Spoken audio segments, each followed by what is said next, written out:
नमस्कार जय जगन्नाथ मो प्रिय आपण मन स्वागत करछि मोर क्यों न्यू ब्लॉग को देखो तो सकाल माने पिठो आग दिन बाटिकी रखी ताकू चकुली बन कि आई को नहीं कि फास्ट देदेली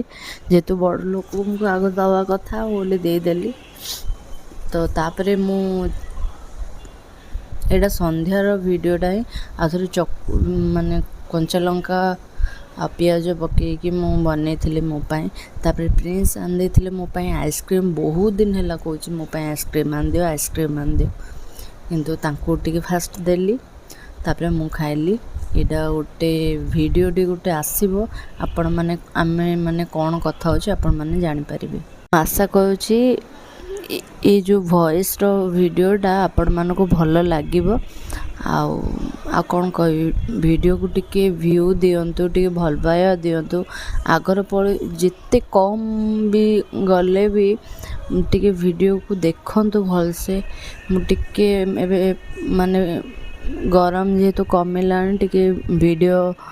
आग्रह करी पकोउची तो देखंतु प्लीज ढेर सारा भल पाया दियंतु। रहुची नमस्कार जय जगन्नाथ।